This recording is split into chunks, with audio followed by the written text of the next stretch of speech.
Hi, hello mga to ko karon sa Alisa Technical Vocational High School kay ako'y adtuon. Ani akong i-feature ninyo karon ang mga eskina nga atong makita diri sa Alisa pero dili tanan. Kung kay garabing inita karong panahon na. Siguro ako ma-feature tanang mga eskina sunod mga adlaw pero ako lang ning iuna-una gikan sa Alisa Technical Vocational High School ngadto sa Camilo, gikan sa cultural ngadto sa eskina sa Ilapintak ug Gadyoso, then eskina gikan sa Las Pintak ug Gadyoso ngadto sa Pasig West ug ngadto sa Mercado ug ngadto sa Pasig South. Hindi eskina napod patunong ngadto sa high school ug malabyan ang barangay hall ug ang eskina patunong ngadto sa Pasig West nga malabyan ang balay nila ni Ricky Flores, akong kauban nga maestro sa Alisa Technical Vocational High School.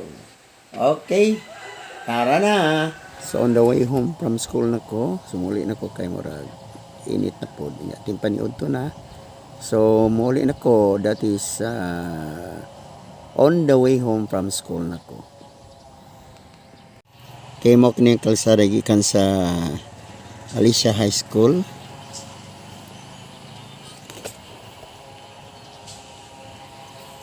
Sa high school patunong sa ilan ni anhing Mamilo Abrao nga nindot na kaayo na human na og simento.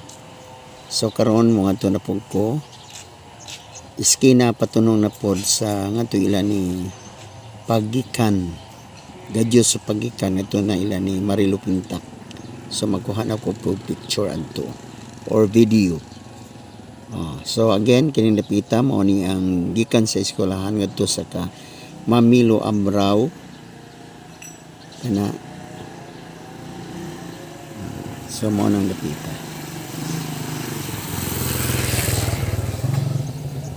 Okay, so mga to na pong ko eskina gikan sa Cultural Center.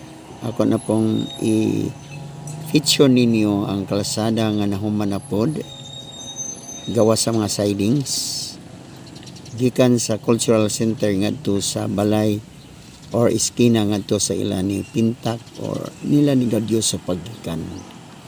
So niya ko karon dapit diri sa akong loyo mao ang Cultural Center. Kini mo ni ang bagong kalsada karon nga gihimo mao paghuman niagi mga simba na o kinigikan sa Cultural Center ngadto sa eskina patunong ila ni aning Gadyoso o ni Marilo Pintak niya eskina usab patunong sa Mercado o patungong sa Pasig. Makita dinhi ang atong simbahan nga nagsigi pa og himo. Okay, so mao kani ang atong simbahan karon kahimtang sa atong simbahan kani. Okay.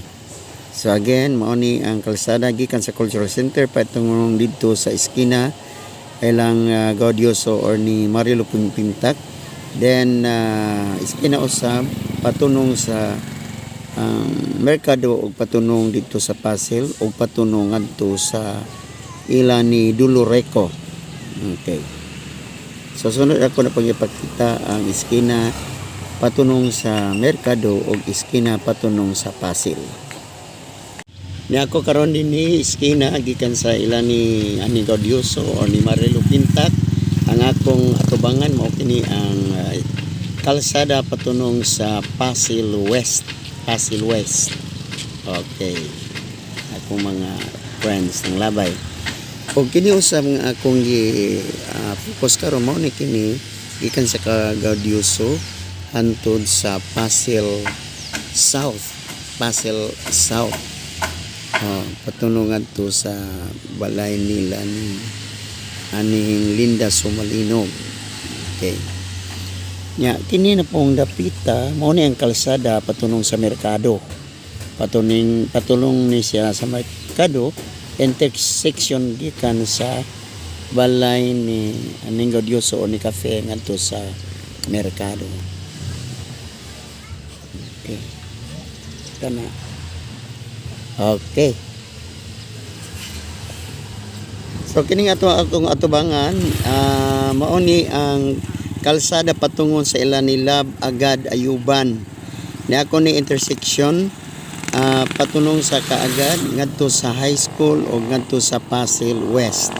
So mao kini ang iskina patunong sa eskwelahan anya ato makita dinhi ang barangay hall sa poblasyon.